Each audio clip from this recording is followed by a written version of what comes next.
Harapan yang tertunda itu ada baiknya, itu menjadi judul tema khotbah saya hari ini, renungan singkat di saat teduh bersama. Ambil catatan, khususnya ambil Alkitab.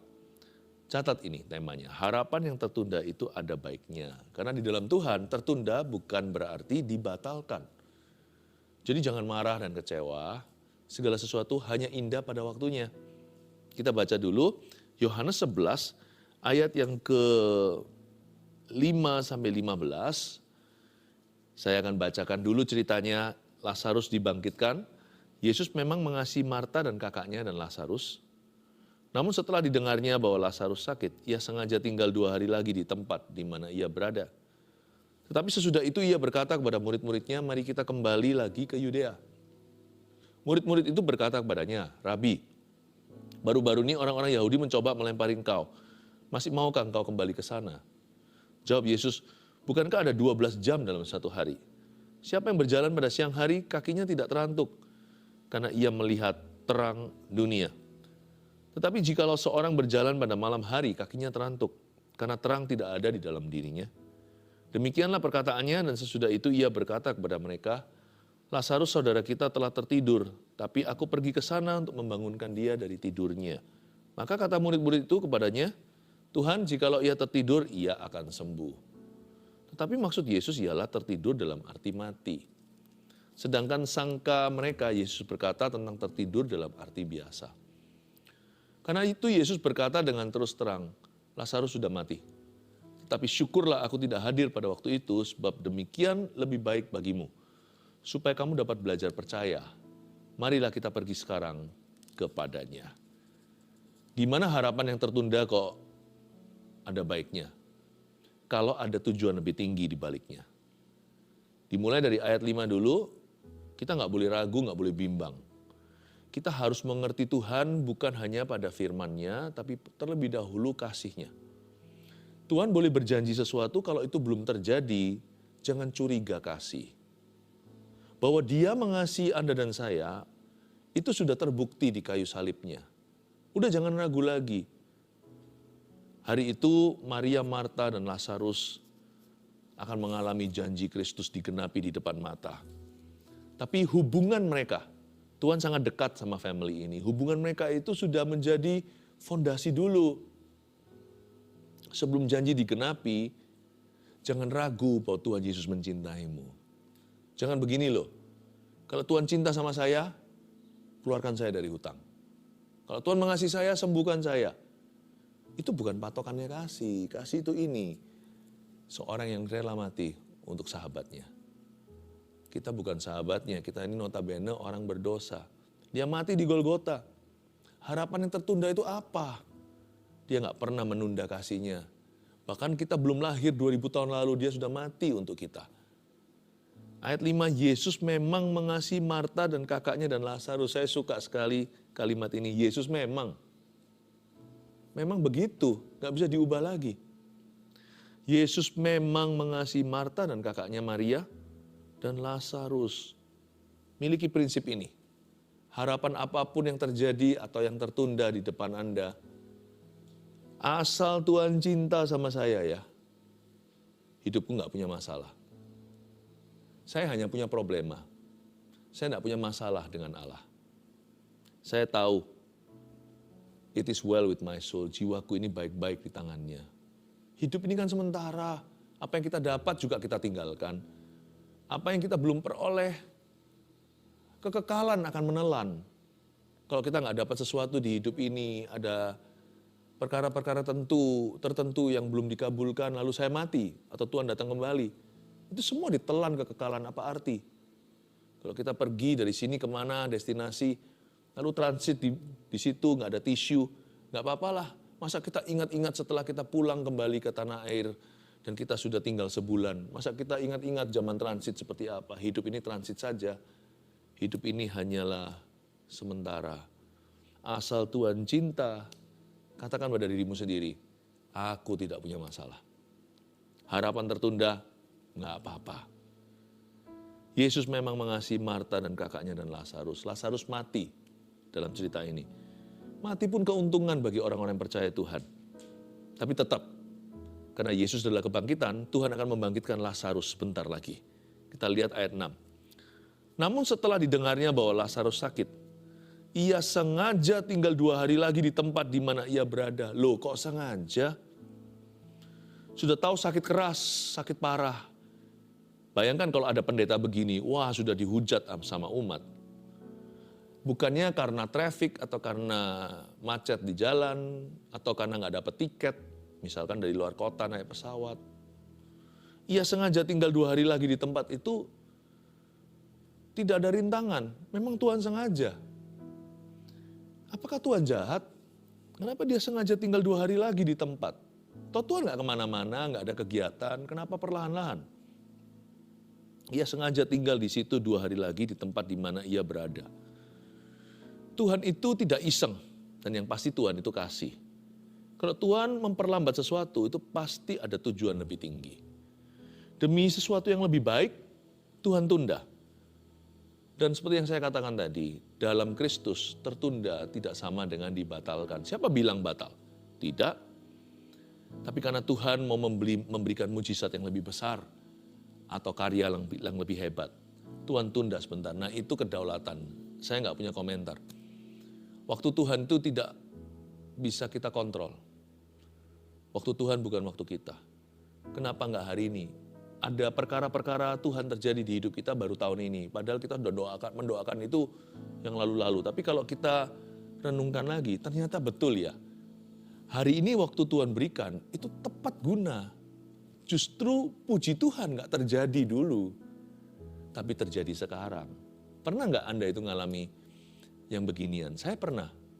Misalkan ya kita mau jual rumah. Misalnya ada orang mau jual rumahnya. Aduh gimana nggak kejual-jual. Tapi gimana caranya sekalipun dia pusing 7 keliling, akhirnya dia keluar dari hutang. Nanti kemudian rumahnya baru terjual. Dia bersyukur pada Tuhan, untung gak terjual berapa tahun yang lalu. Kenapa? Karena harganya lagi anjlok. Ternyata saya juga keluar dari hutang, gak perlu jual properti. Bersyukur tidak terjadi. Tapi jual sekarang ini ternyata harganya tinggi. Kita bisa marah waktu itu karena kita gak tahu. Kenapa kau tidak kabulkan harapanku? Ya, nanti suatu hari kita mengerti. Nah, cerita tadi ilustrasi. Kalau hari ini orang itu bisa bersyukur karena sudah terjadi. Tapi adakah hari ini harapan tertunda yang membuatmu mengeluh? Tunggu dulu, 10 tahun lagi Anda menoleh hari ini, Anda baru mengerti. Kita baru berkata, oh begitu. Karena itu jangan hakimi Tuhan sekarang. Jangan pernah hakimi Tuhan kapanpun juga, karena Tuhan Maha Tahu dan Dia selalu benar. Yang penting belajar untuk percaya bahwa Dia mengasihimu. Dan Dia sengaja tinggal 2 hari lagi di tempat. Ayat 7, tetapi sesudah itu Ia berkata kepada murid-muridnya, mari kita kembali lagi ke Yudea. Lihat itu, sekalipun Dia sengaja berlama-lama di situ, tapi hatinya pada Lazarus. Cepat lambat, Tuhan gak akan tahan berlama-lama di sana. Ayo, mari kita kembali lagi ke Yudea. Karena Lazarus, Maria, Marta itu berada di selatan Israel. Yesus kan di Nazaret atas atau di Galilea. Yesus ada di utara.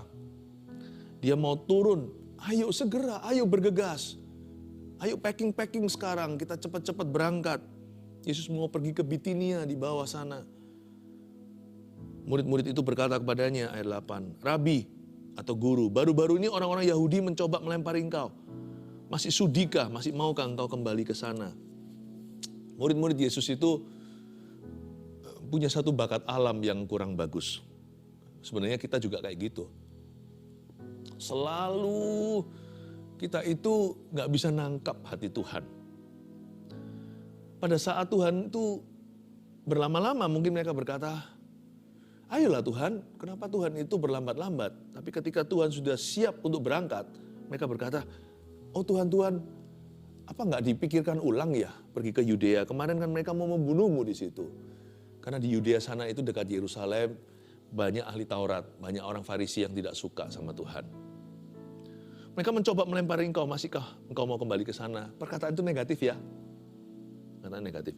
Untung Tuhan itu tidak bisa distracted ya, tidak bisa diganggu kalau Tuhan punya agenda. Dan kalau itu sudah jatuh tempo, waktu ilahi tiba, Tuhan itu fokus. Tuhan Yesus itu nggak pernah bisa dengan mudah terpancing perhatiannya. Murid-murid itu berkata kepadanya, Rabi, nggak dipikirkan ulangkah baru-baru ini orang Yahudi mencoba membunuh engkau di situ dengan melempari batu. Ayat 9, Yesus langsung memperbaiki cara berpikir mereka yang salah. Jawab Yesus, bukankah ada 12 jam dalam satu hari? Siapa yang berjalan pada siang hari kakinya tidak terantuk karena ia melihat terang dunia ini. Dengan kata lain Tuhan itu ajari mereka agar mereka tidak menghalangi. Kalian tuh gimana sih? Aku sudah siap bekerja kok kalian merintangi. Kalau kalian berjalan di siang hari, kakimu gak akan terantuk karena ia melihat terang dunia ini. Simple ya. Memang ada harapan yang tertunda. Tetapi waktu Tuhan akan menggenapi pengharapanmu, pastikan dirimu ready. Banyakan orang kalau menanti-nanti jawaban dari Tuhan atau menunggu-nunggu penggenapan janji, mereka nggak jaga hati. Jangan-jangan nanti malahan memperlambat prosesnya. Apa yang bisa memperlambat proses? Perkataan negatif. Kalau Tuhan termakan perkataan murid-muridnya, nggak jadi pergi nanti. Tapi Tuhan bukan manusia. Mereka mau ngomong apapun juga, Tuhan Yesus tahu kehendak Bapa. Kata-kata negatif itu bisa membatalkan sesuatu loh. Mesti hati-hati. Hindari sikap hati yang salah lah dan perkataan yang negatif seperti yang saya katakan tadi.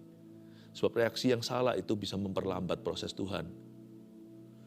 Ketika harinya tiba, Tuhan hendak melakukan sesuatu untuk dirimu. Kalau Anda tidak jaga hati, waktu Tuhan sudah siap beraksi, tiba-tiba Anda berkata, Tuhan, nggak jadi ya, batal. Kenapa? Aku takut nanti orang ngomong apa. Murid-murid pakai alasan ini untuk berdalih, nggak usah pergi. Karena nanti mereka yang di Yerusalem situ itu akan membunuhmu. Takut akan manusia adalah jerat. Hati mereka itu tidak siap menerima mujizat. Tapi Yesus tegur mereka.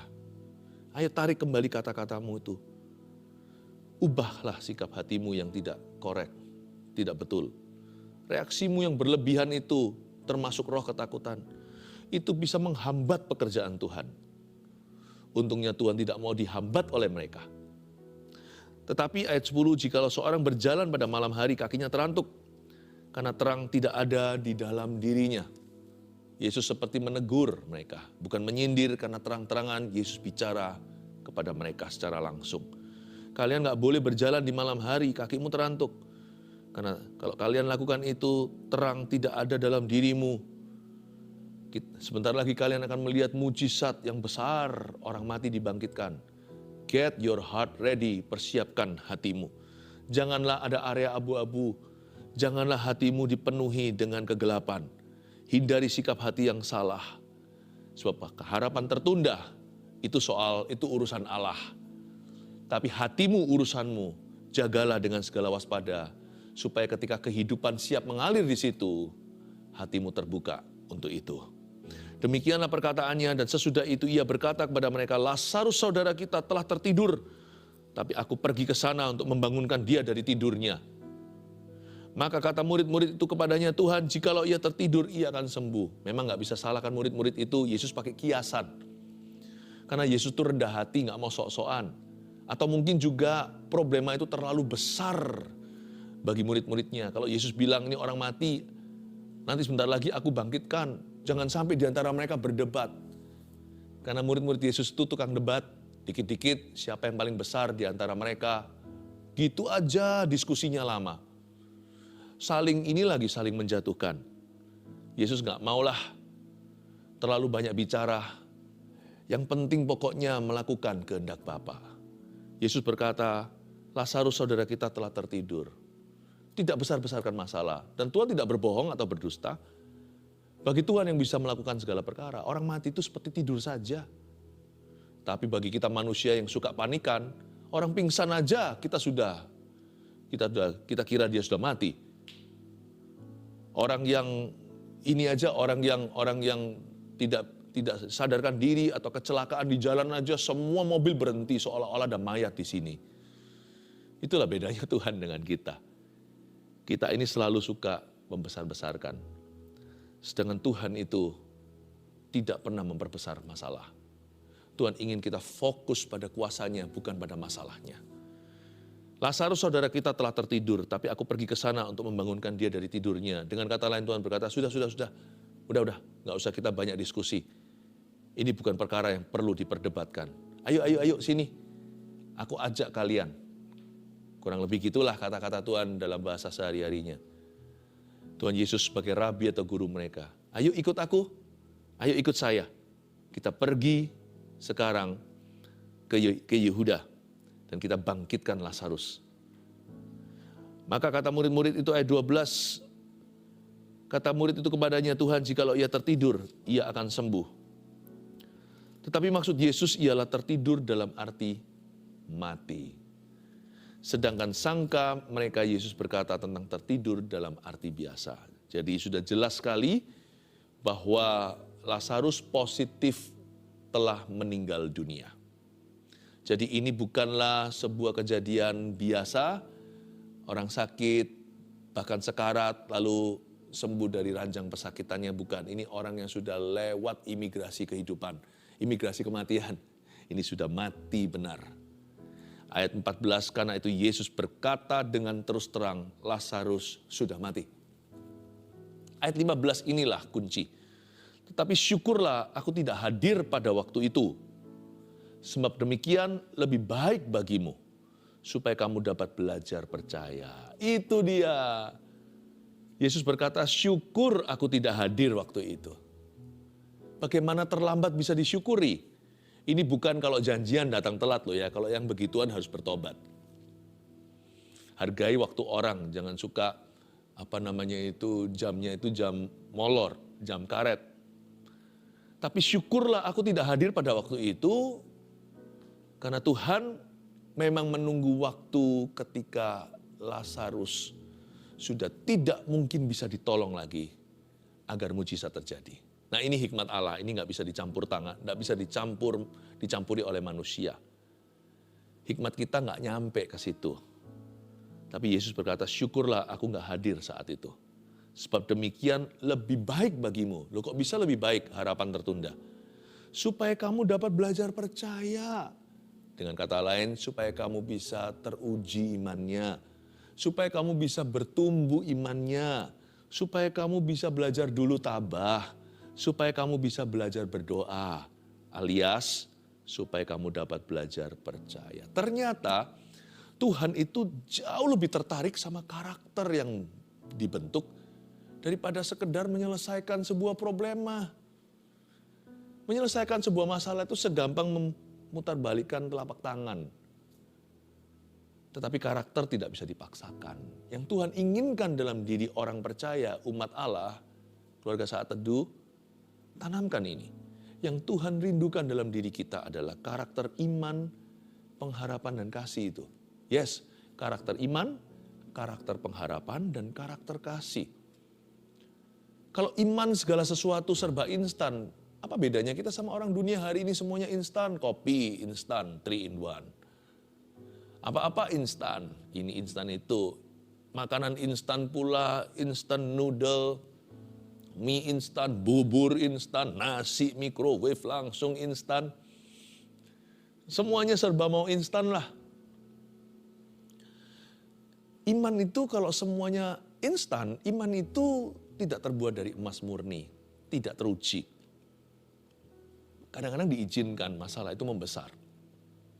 Bukan karena Tuhan mencobai, jangan sekali-kali kita lancang berkata Tuhan itu memberi kita pencobaan. Sebab Alkitab berkata di surat Yakobus bunyinya begini, jangan sesat, jangan katakan Tuhan mencobai aku, sebab Tuhan tidak mencobai siapa-siapa dan Tuhan juga tidak bisa dicobai oleh setan. Tuhan tidak dicobai oleh apa-apa. Ya, jikalau Yesus dicobai di padang gurun 40 hari itu bukan karena Yesus perlu diuji. Tapi itu ujian Mesias, Yesus itu dicobai di padang pasir untuk kita. Supaya hari ini ketika kita diuji dan dicobai, kita boleh taruh percaya pada Tuhan Yesus karena Dia sudah lalui. Yesus dicobai, diuji di padang gurun 40 hari itu. Karena Dia mau menjadi Mesias bagi Anda dan saya. Supaya kita nggak bisa berkata, ya enak, Tuhan kan nggak pernah ngalami. Tuhan nggak perlu diuji. Kita tahu Yesus pasti lulus. Tapi Yesus mau memenangkan hati kita. Dia nggak mau main curang. Dia nggak mau menyelamatkan kita sebagai Allah yang Maha Kuasa. Tapi juga Dia mau fair-fairan menyelamatkan kita sebagai manusia seperti kita namun tidak berdosa. Sehingga Dia mengerti bagaimana membawa orang berdosa seperti kita menang atas pencobaan.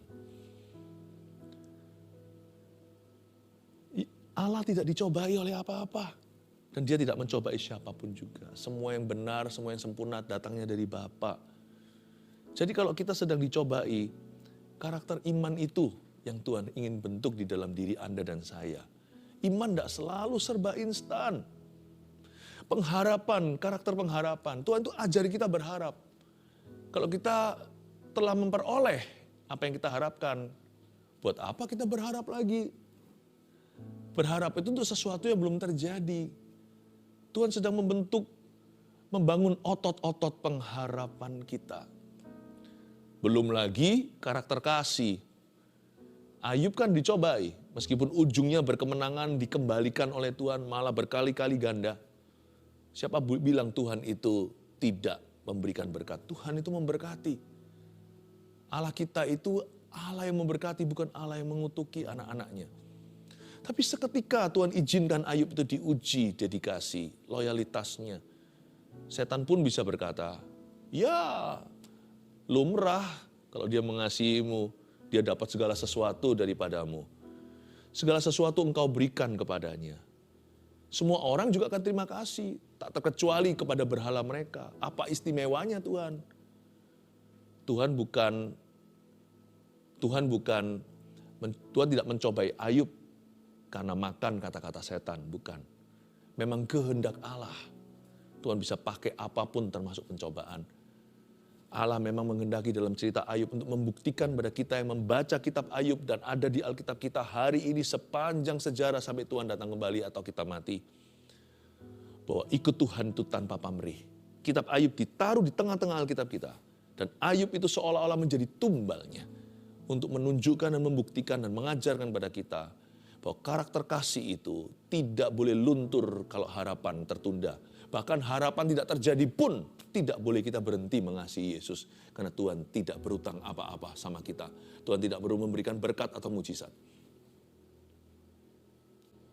Karakter kasih itu, mengasihi Tuhan itu tanpa kondisi. Unconditional love, agape itu dua arah. Pertama-tama karena begitu besar kasih Allah kepada kita. Dia mati untuk kita, Yohanes 3:16. Pertama-tama agape itu dari Tuhan, tapi sebagaimana Ia mengasihimu, kasihilah Tuhan dengan segenap hati. Kalau Tuhan mengasihi kita dengan kasih tak bersyarat, kasih Tuhan dengan kasih tak bersyarat pula. Meskipun kasih manusia itu terbatas dan tidak sempurna. Setidak bersyarat, tidak bersyaratnya kasih kita masih tergolong bersyarat kok. Karena itu kalau harapan cuma tertunda atau hanya terulur, janganlah kasih menjadi goyah atau luntur. Karakter kasih itu yang Tuhan mau cari dalam diri kita. Supaya kamu dapat belajar percaya itu berarti juga supaya kamu dapat belajar mengasihi aku. Syukur aku tidak hadir. Kalau enggak bagaimana kamu tahu kalau kamu mengasihi aku tanpa kondisi atau tanpa pamrih. Kita mengasihi Tuhan karena apa sih? Karena Tuhan buat kita healthy. Karena kesehatan kita. Nah kalau kesehatan kita terganggu, kita benci. Kita mengasihi Tuhan karena apa sih? Karena kekayaan materi. Lalu itu bedanya apa Tuhan sama pesugihan? Kita mengasihi Tuhan karena apa sih? Karena mujizat dan berkat. Setan juga bisa memberikan semacam mujizat, namun mujizat palsu di hadapan Allah. Lalu kita mengasihi Tuhan karena apa? Jangan lupa, karena Kalvari. Karena begitu besar kasih Allah akan dunia ini, yang mengaruniakan anak yang tunggal. Supaya barang siapa yang percaya kepada Dia, tidak akan binasa, melainkan beroleh hidup yang kekal. Janganlah kau bersuka cita karena mujizat dan berkat, atau karena setan-setan itu tunduk kepada perintahmu. tapi bersukacitalah karena namamu tertulis dalam kitab kehidupan anak domba Allah. Tapi syukurlah aku gak hadir waktu itu, kata Yesus. Sebab demikian lebih baik bagimu. Bukan lebih baik bagi Tuhan, bagi kita. Supaya kamu dapat belajar percaya. Namun coba lihat ya, meskipun Tuhan berkata demikian, Tuhan tetap gak tahan. Karena kasih Tuhan itu pasti menariknya datang ke arah kita untuk menolong anak-anaknya. Marilah kita pergi sekarang kepadanya. Itu seperti seolah-olah Tuhan dengan keras berkata. Kalau tadi Tuhan Yesus pertama awalnya berkata, mari kita kembali lagi ke Yudea. Masih biasa. Tapi di kalimat di ayat 15 ini, saya bisa merasakan penekanannya. Marilah kita pergi sekarang. Now. Let's go now. Mari kita pergi sekarang kepadanya. Wow. Sekarang waktunya sudah tiba, Tuhan akan lakukan mujizat. Tahukah, greater miracles, mujizat yang lebih besar biasanya terjadi di ujung tanduk harapan kita yang terulur. Bukannya kalau Tuhan Yesus tadi datangnya berapa hari lebih, atau kalau datangnya pas waktu aja, tepat waktu. Apalagi kalau datangnya lebih awal atau lebih dini, maka mujizat yang terjadi di cerita ini di Yohanes pasal 11 ini bukan lagi kebangkitan orang mati, tapi kesembuhan dari sakit penyakit. Luar biasa sih, tapi lebih luar biasa kebangkitan orang mati. Tuhan menunggu supaya greater miracle atau mujizat lebih besar yang terjadi. Tuhan mau memberikan sampai bunga-bunganya, itulah sebabnya uang di deposito di dalam bank. Mengapa? Meskipun bisa diambil tengah bulan, diambil 2 hari, diambil langsung setelah dimasukkan juga terserah. Ya mungkin kena denda. Kenapa dia lebih lama, dia kembalinya lebih banyak? Tuhan itu juga begitu rupa murah hatinya. Dia tahan sebentar harapan tertunda itu supaya nanti diberikan itu brol-brolan. Diberikan Tuhan itu mujizat yang lebih besar. Dan Tuhan memberikannya dengan segala bunga-bunganya. Andai kata Yesus melakukan mujizat berapa hari sebelumnya, mujizat itu mujizat kesembuhan. Orang lumpuh berjalan, stroke disembuhkan, kanker lenyapkan. Luar biasa sih, mana lebih luar biasa sama orang mati, meninggal. Udah berapa hari, udah dibungkus kain kafan, udah masuk kuburan, keluar. Tuhan mau memberi pesan kepada dunia bahwa kalau orang mati pun bangkit, mujizat apapun kecil bagi Tuhan. 3 poin ini memberikan makna pada kita dan penjelasan mengapa harapan yang tertunda itu ada baiknya. Nomor 1, Tuhan lebih tertarik pada karakter daripada selesaikan masalah kita. Ini poin pertama, tangkap basa-basa, terapkan dalam hati. Oh, aku mengerti. Ketika Tuhan izinkan harapanku tertunda, doaku belum terjawab juga. Itu karena Tuhan lebih tertarik pada karakter daripada selesaikan masalahku. Karakter apa? Karakter iman, karakter pengharapan, karakter kasih. Itu 2. Sikap hati yang benar membuat masa tunda lebih singkat rasanya. Hati-hati dengan sikap hati yang bodoh, perkataan-perkataan yang negatif, reaksi yang salah. Seperti murid-murid itu yang selalu aja salah kaprah. Lucu gak sih kalau kita baca kitab Injil itu, murid-murid itu selalu gak klop sama Tuhan Yesus. Tapi beda setelah Pentakosta ya, Roh Kudus tuntun mereka dari dekat atau dari dalam mereka. Yang ketiga, mujizat yang lebih nyata ada di ujung tanduk harapan yang tertunda. Ingat cerita Musa? Mereka kalau nggak sampai kepepet, terjepit belakang orang Mesir kesurupan, mereka sudah membawa semua senjata yang mereka miliki di Mesir untuk membunuh dan membantai bangsa Israel depan Laut Merah. Kenapa tidak dari berapa hari sebelumnya gitu aja lah, gimana lah Tuhan pakai cara lain atau lebih natural. Ketika mereka sudah terhimpit, maju kena, mundur kena, terpaksa mereka belajar untuk melihat ke atas. Kupandang wajahmu dan berseru, pertolonganku datang darimu. Kalau tidak sampai di taraf itu, Laut Merah kan gak membelah. Hari ini pun kita tidak punya cerita bagaimana the Red Sea is split open in halves. Bagaimana yang namanya Laut Merah di Timur Tengah situ itu dibelah menjadi dua, akuarium raksasa. Dan bangsa Israel berjalan di tengah, lalu dilindungi tiang api dan tiang awan. Sehingga orang-orang Mesir mencoba menerobos, oleng semua keretanya. Dan mereka semua tenggelam tentara Firaun menjadi satu kuburan di dalam lautan. Tahukah Tuhan tunggu sampai titik penghabisan itu, dia melakukan tindakan yang paling besar bagi bangsa pilihan. Harapan tertunda itu bukan apa-apa. Karena ujungnya there is a great miracle. Ada mujizat yang Anda tidak duga. 3 poin ini catat sebagai remamu. Mari kita sama-sama bawa semua harapan kita kepada Tuhan. Dialah harapan kita yang asli. Dia tidak memberi kita pengharapan yang palsu. Dan dia adalah pengharapan yang tidak mengecewakan. He is the living hope atau harapan yang hidup. Haleluya.